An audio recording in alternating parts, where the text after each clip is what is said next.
Bonjour et bienvenue, vous êtes sur la chaîne Tuto Replay. Aujourd'hui dans cet épisode, je vais vous parler de l'imprimante Artillery Hornet, donc une nouvelle imprimante qui m'a été fournie par la marque. Cette imprimante, donc, comme d'habitude, je vais la tester en toute impartialité. C'est une imprimante qui vient remplacer, qui vient compléter la gamme de l'imprimante Genius de la marque. Cette imprimante, si vous la connaissez déjà, elle est relativement bien équipée, donc coûtait assez cher. Artillery a voulu positionner une imprimante dans les mêmes dimensions, mais beaucoup moins chère, aux alentours de 200 €. Et donc, on va la découvrir maintenant au travers déjà de l'assemblage et du test d'impression.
Alors on se retrouve après ces impressions.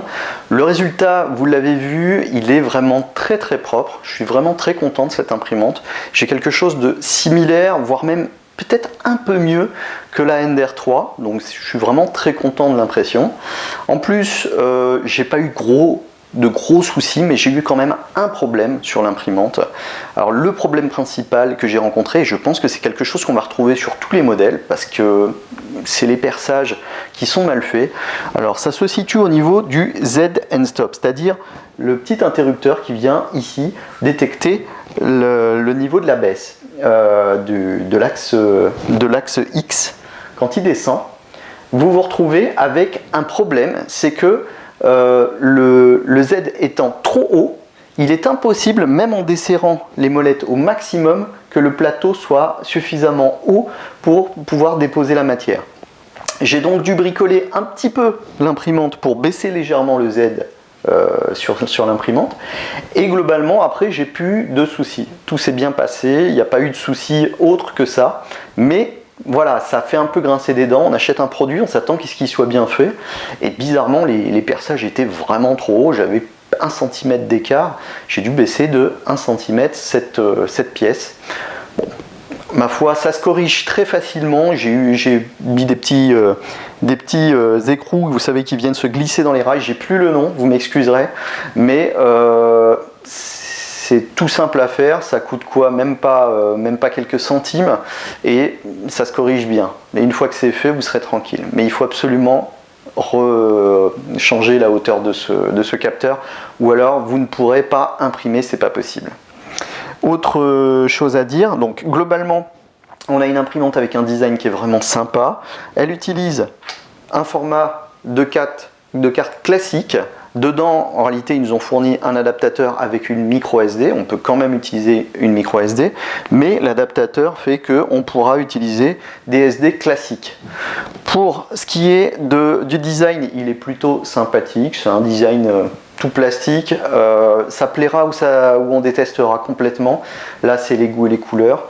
J'ai pas grand chose de mauvais à dire. Il y a le bras qui est plutôt pas mal. Il vient se clipser dessus.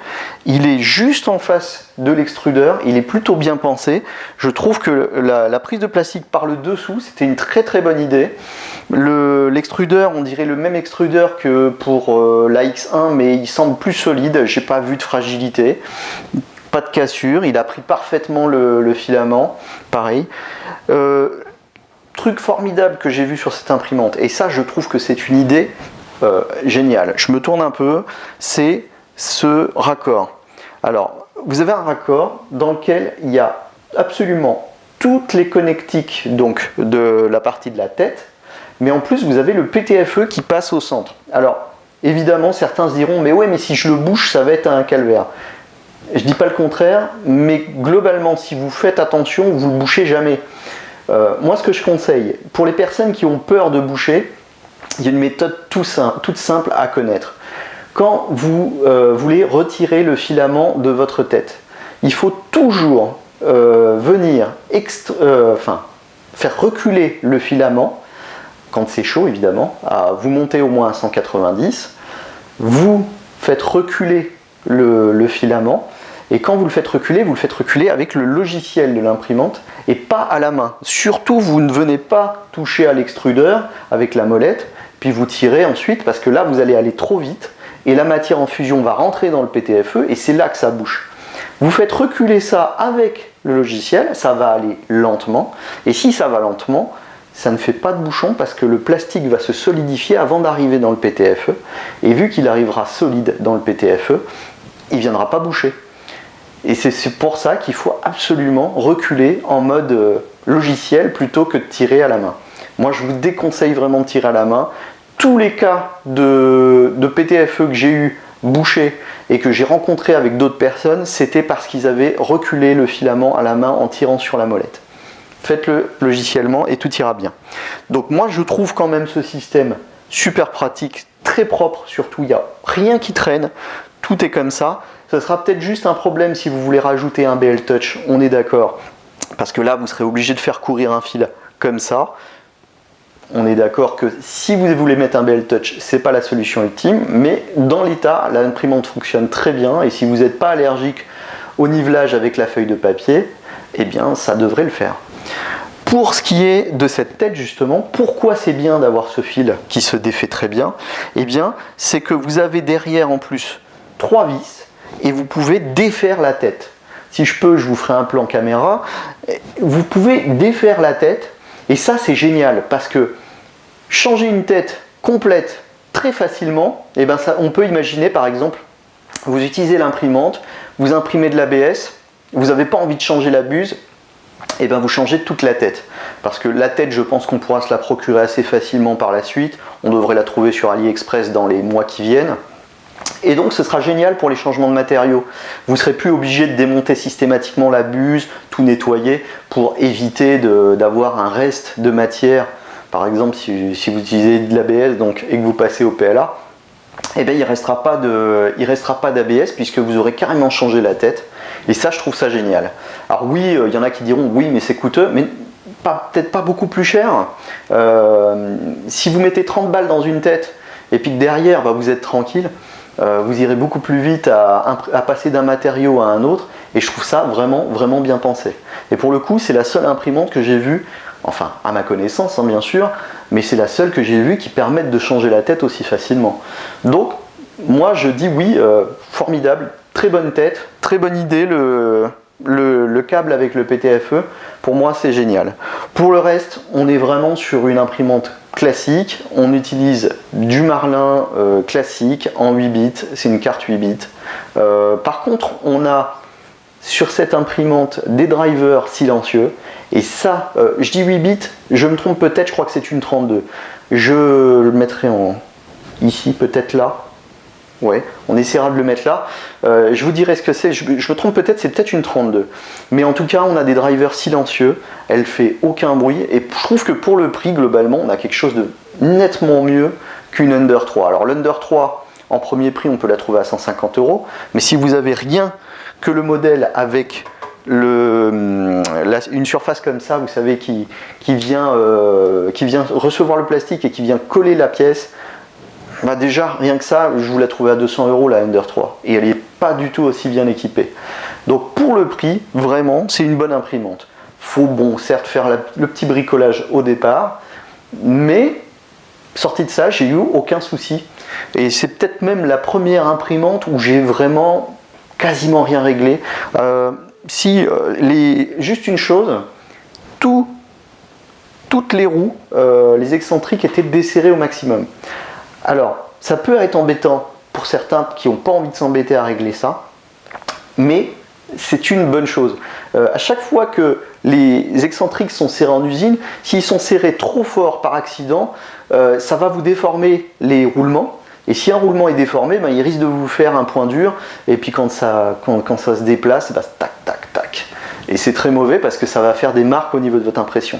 Là, tout était desserré. J'ai pas eu un seul roulement qui était défectueux. D'habitude, ça m'arrive d'en changer un, deux, mais c'est des trucs que j'ai pas rencontré souvent, certes.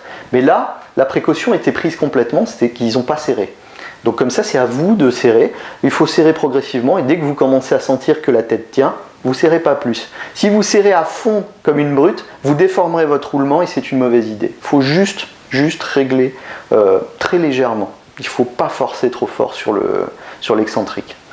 Voilà, donc j'ai fait le tour de cette imprimante.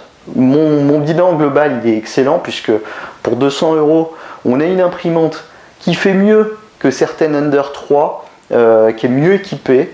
Il y a le détecteur de filaments, je ne l'ai pas précisé, mais elle fait tout ce que fait une Under 3, mais en un peu mieux, avec un design plus sympa. C'est une bonne imprimante, je valide, et j'espère que vous ne verrez pas dans ce truc que je suis en train de vous faire un placement publicitaire, parce que c'est pas le cas. L'imprimante, certes, je l'ai eu gratuitement, mais j'ai l'habitude de dire les défauts, et là, il n'y en a qu'un. J'en vois vraiment qu'un. Pour moi, tout le reste fonctionne bien.